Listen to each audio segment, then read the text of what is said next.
Hey, what's up, everyone? I'm back for another video. I know it's been a little bit.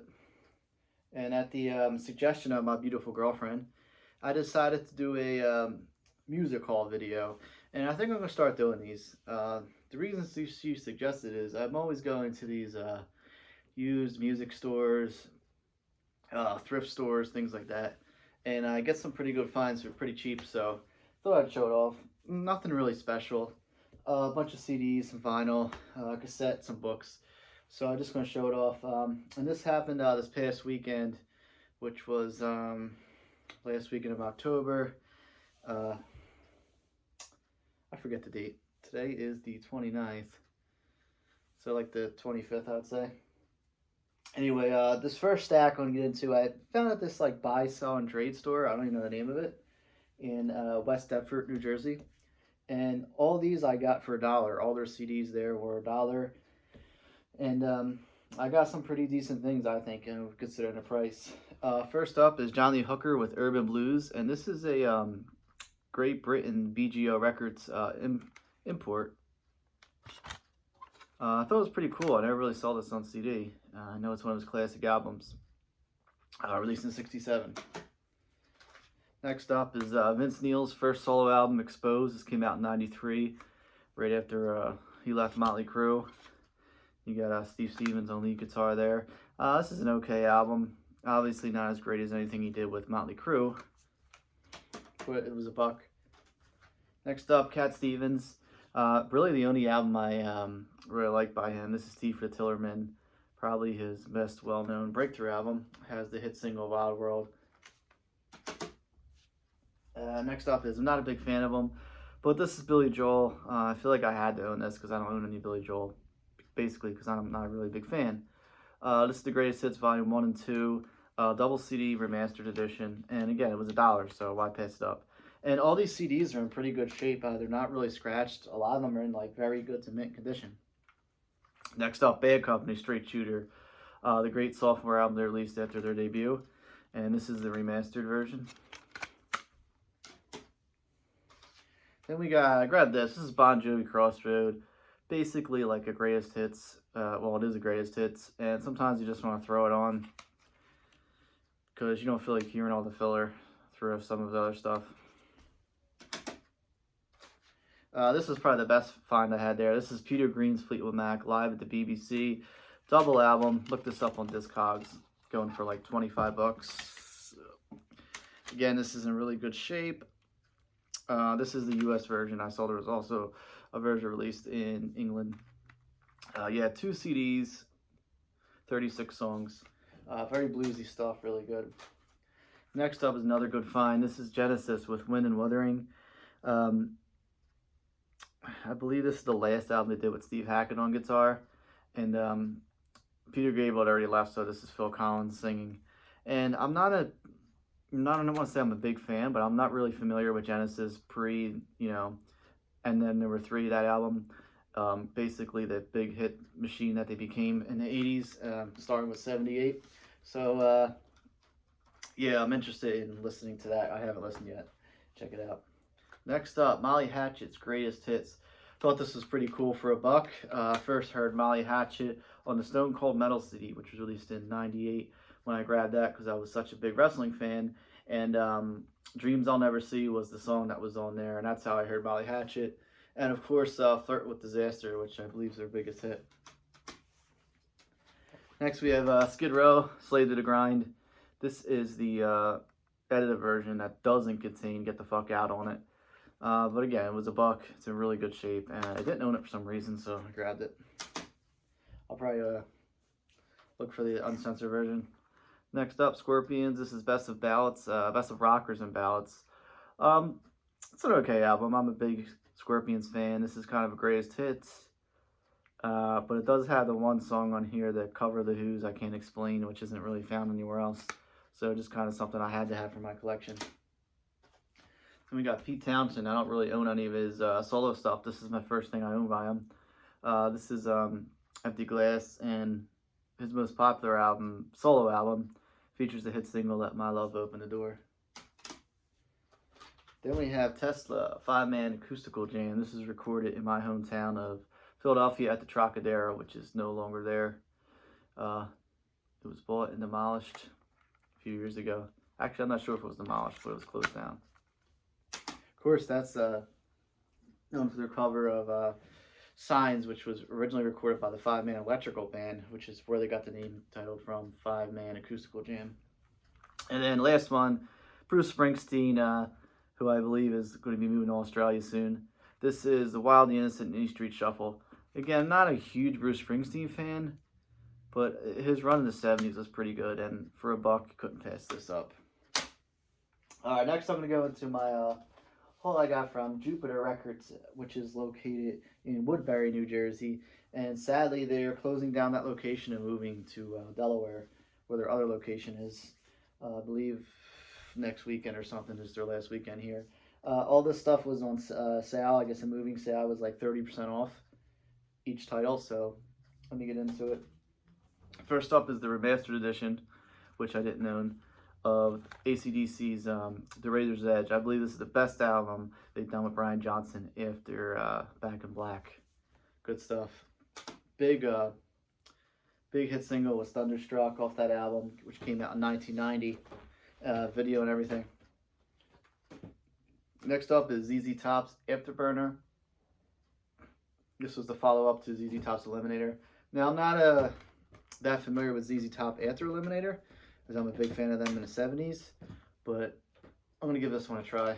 I know it was a pretty big selling album, and there wasn't really any hit singles off that. Next up, I got Frank Zappa and the Mothers of Invention, Uncle Meat. Uncle Meat was kind of like a avant-garde film they released in 1969, and second disc actually features like a half-hour excerpt from the movie. Very experimental. Not a lot of crazy lead guitar work like Zappa is known for. Very avant-garde, but an iconic album, especially if you're a Zappa fan, you have to own. Next, Elvis Presley, The King, Loving You. This is the non-remastered version, the original version from late 80s, I believe. I doesn't have an exact year. Originally came out in 57, but when CDs were released in the late 80s. And this was the third LP released by Elvis. And I believe it was, that was the soundtrack, the first soundtrack he did. And this is Elvis's sophomore album, simply titled Elvis. This is the remastered version. Some cool pictures of liner notes in there. And bonus tracks feature the hit songs which were only released on 45 back in, I believe it's probably 56 this was released. Next up, I needed it for my Kiss collection because I didn't own this. The Very Best of Kiss. This came out in 2002. I'm not a big greatest hits guy, but I needed it for my Kiss collection, like I said. Another one I needed for my Kiss collection, Smashes, Thrashes, and Hits. This is the greatest hits, but also features 2 new songs, Let's Put the X in Sex and You Make Me Rock Hard, which open up the album. And also pretty cool is a cover of, well, not a cover, but a re-recording of Beth with Eric Carr on vocals, as opposed to Peter Criss. Alright, this is one of my favorite album artworks of all time. I don't know why I love it so much, but this is Elton John, Tumbleweed Connection. This was the follow-up to his big breakthrough, which was the self-titled. Sorry, there's so much glare there. Not a big hit album, big seller though. The single off here, Marina, I always love that song, and I guess it's kind of a big hit, but they don't really play it that much on the radio anymore. And it's not really featuring any greatest hits that I know of. And then next up is Elton John's breakthrough. It's actually a sophomore album, simply titled Elton John. There's less glare there.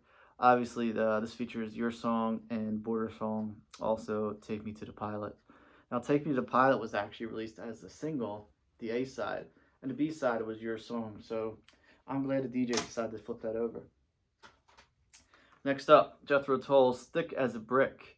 This is basically just one long song, but since it came out in 1973 on vinyl, 1972, it actually had to be split up on, side A and side B, side 1, side 2, however you say it. But it's also listed as 2 tracks here, which I don't know why they didn't just merge it into one long track. And I'm not sure if the remastered version does that or not. This is not the remastered version. Yeah, there's our classic 80s spine. 85 press. Next, this is remastered. Foreigner's Greatest Hits and Title Records. Another band kind of like that Bon Jovi CD where I just like to sometimes just throw in their greatest hits and hear all the singles without having to listen to all the filler on some of their albums. Down to 2 more CDs, and this is Doobie Brothers, The Captain and Me.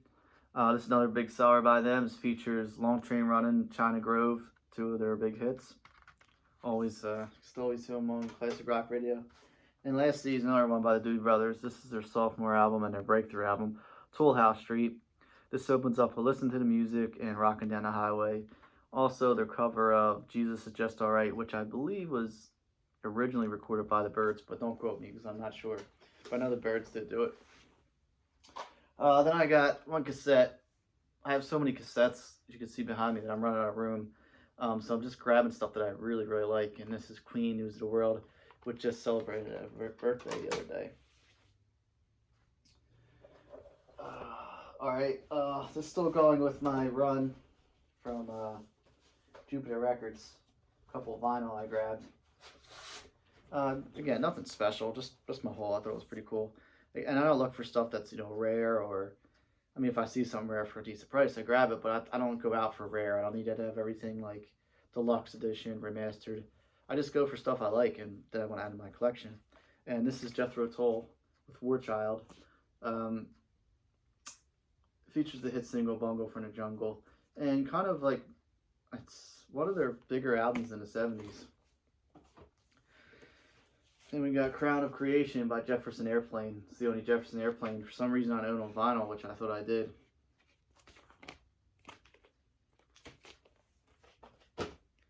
And then we have Humble Pie with Smokin'. I never owned anything by Humble Pie, and I wasn't that familiar with them, so I went to check them out. And I know this is kind of probably their most famous studio album, although I know it's called Rockin' at the Fillmore. I don't know, I want to say East, but it could be West. Yeah,